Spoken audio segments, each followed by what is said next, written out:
Llegamos ahora sí al núcleo duro del manuscrito de Kreuznach, que le ha convertido en un texto célebre en el campo de la filosofía política. Me refiero a aquellos pasajes donde Marx reflexiona sobre el sentido de una verdadera democracia. Hasta ahora hemos visto que la crítica de Marx a Hegel radica en haber hecho del Estado el lugar de la autodeterminación política de la comunidad, es decir, el espacio único de la libertad. No es el pueblo el lugar de la soberanía, que luego se expresa en el Estado de Derecho, sino que es este el asiento único de la soberanía. Hegel, recordemos, desconfía del pueblo, de la masa, a la que considera incapaz de autodeterminarse. En el parágrafo 279 de la Filosofía del Derecho, Hegel entabla un fuerte alegato contra la noción de soberanía popular defendida por Rousseau. Esta es vista por Hegel como un ejemplo de oclocracia, es decir, como una tiranía de las mayorías. La idea de soberanía popular es para Hegel la expresión de una forma de despotismo, en este caso el despotismo de las masas, del gentío, que manifiesta una voluntad errática, confusa e irracional. La soberanía para Hegel no le corresponde al pueblo sino al Estado, en cabeza del monarca, eso sí. El pueblo no puede ser tenido como un poder constituyente, es decir, como la base sobre la que se construye el Estado, porque para Hegel no hay una fuera del Estado, lo cual significa que la soberanía del Estado no puede ser cuestionada por nadie. Toda rebelión contra el Estado será necesariamente injusta porque rompe con la organicidad de su estructura. Es decir, que el ciudadano no tiene derecho a la rebelión ni a la desobediencia civil, como hasta el propio Locke lo había reconocido. En este punto, Hegel parece alinearse más bien con Hobbes, para quien la resistencia del soberano es una de las causas de la degeneración de los estados. Pues bien, es a estas ideas políticas de Hegel que Marx quiere darles la vuelta, como vimos antes. Su tesis es que el pueblo, el demos, ha de ser el verdadero sujeto de la política y el Estado ha de ser su predicado.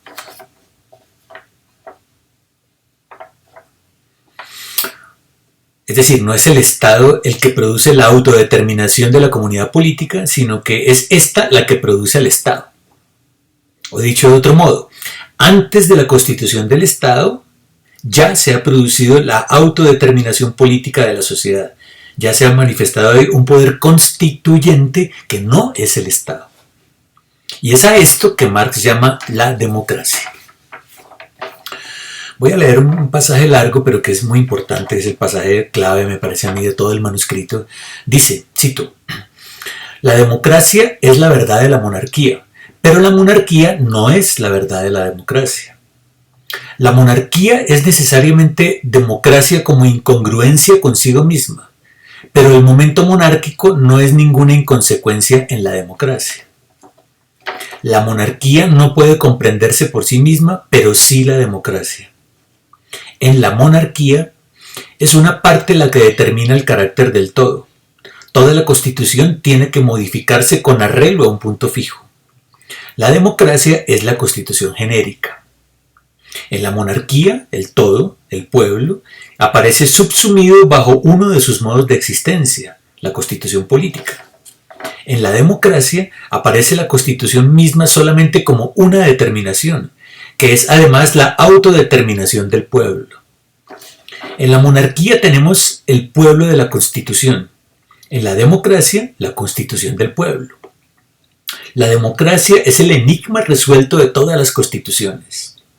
Aquí, la constitución no es solamente en sí, en cuanto a la esencia, sino en cuanto a la existencia, en cuanto a la realidad, en su fundamento real, el hombre real, el pueblo real, estableciéndose como su propia obra.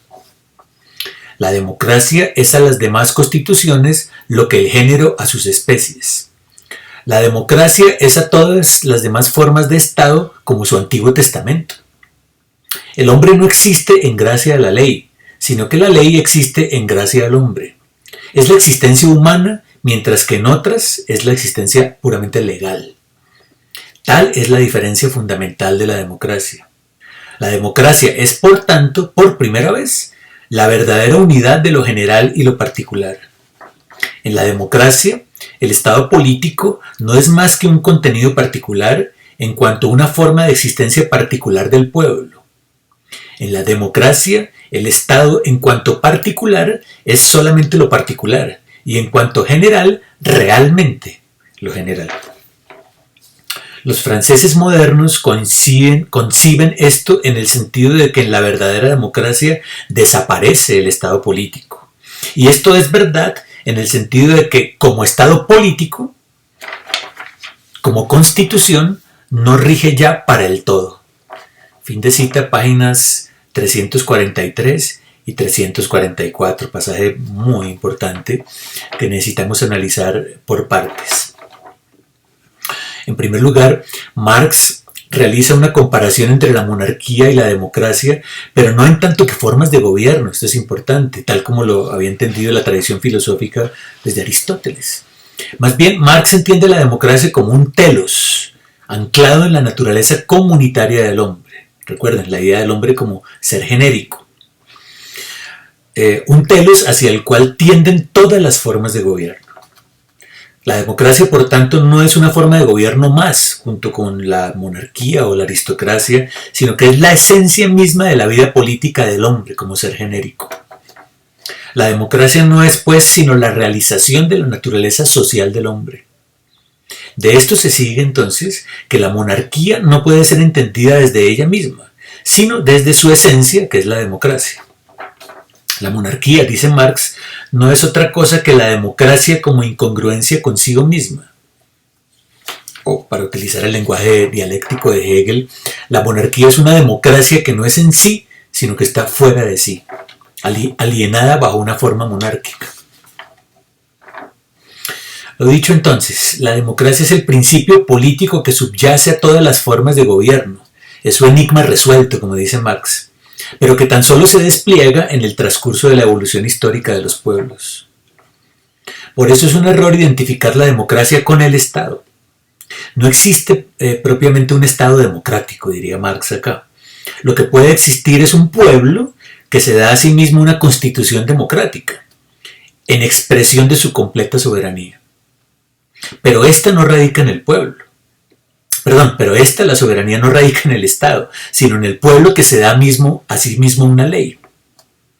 La democracia, por tanto, es la expresión de un pueblo que es capaz de autodeterminarse, de darse una ley conforme a su esencia humana, que es de naturaleza social y comunitaria. Mientras esto no ocurra, mientras que los pueblos sean gobernados por regímenes monárquicos, aristocráticos o incluso liberales, diríamos, esos pueblos estarán políticamente alienados, de forma análoga al modo en que opera la conciencia religiosa, la alienación religiosa, según lo veía Feuerbach.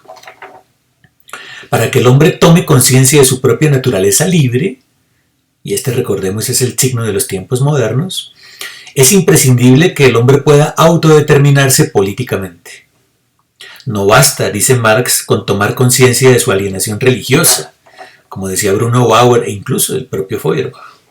Es necesario ir más allá de la crítica de la religión y avanzar hacia una crítica de la política. Crítica que, como ya dijimos, no puede ser solo teórica, sino práctica. Hay que avanzar entonces hacia una revolución democrática. Es eso lo que hace falta en Alemania, si es que se quiere Alemania poner a tono, pues, con los signos de los tiempos modernos. Ahora bien, al final del pasaje que leíamos, Marx dice: los franceses modernos conciben esto en el sentido de que en la verdadera democracia desaparece el Estado político. ¿Qué significa esto? Algunos marxistas han visto aquí un anticipo de la famosa tesis de la extinción del Estado, que Marx defenderá en escritos posteriores y que luego será uno de los caballos de batalla, por ejemplo, de Lenin y de todos los anarquistas en realidad. ¿Está pensando Marx aquí en una comunidad política sin Estado, casi a la manera de la Comuna de París? Me parece que no. En lo que está pensando, como lo hemos argumentado largamente, es en una comunidad política que no está sujeta a las dinámicas políticas y burocráticas del Estado, a la manera en que lo planteaba Hegel. Una comunidad que tenga siempre el control democrático del Estado, que haga del Estado una expresión de sí misma, de su propia soberanía. Marx no comparte el sueño anarquista de otros jóvenes hegelianos como Max Stirner, Edgar Bauer y Moses Hess, para quienes la emancipación humana exigía necesariamente la desaparición del Estado, entendido como un aparato de dominación. No es esto lo que plantea Marx en 1843. El principio político de la democracia no exige la abolición del Estado, pero sí exige que la forma del Estado esté completamente subordinada a la voluntad general del pueblo, tal como lo entendió Rousseau, el filósofo principal de esos franceses modernos a los que se está refiriendo Marx en el pasaje. Lo que se desecha entonces es la prioridad del Estado político, con toda su maquinaria burocrática, sobre el pueblo.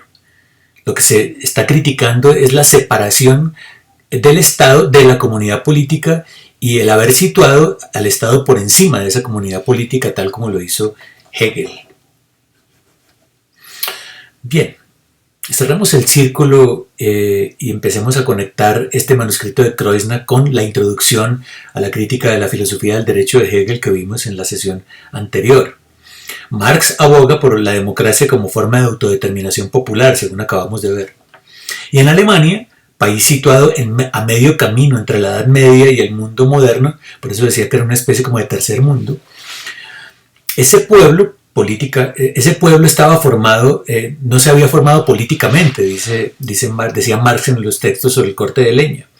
Era un pueblo formado principalmente por campesinos, como los recolectores de leña, y marginados sociales, a quienes luego designará como el proletariado, y a quienes Hegel denominaba como la plebs, los plebeyos, los excluidos de la sociedad civil. De modo que, y termino con esto, si hay algún tipo de cambio o de transformación entre el Marx de 1842 y el de 1843, no es un cambio de paradigma, como dice Abensour, sino tal vez un cambio de acento. Es quizás el paso de un republicanismo abstracto centrado en el Estado de Derecho hacia un republicanismo plebeyo centrado en el pueblo, porque para Marx el pueblo es el escenario de la res pública, no el Estado, sino el pueblo es el escenario de lo público, de la res pública.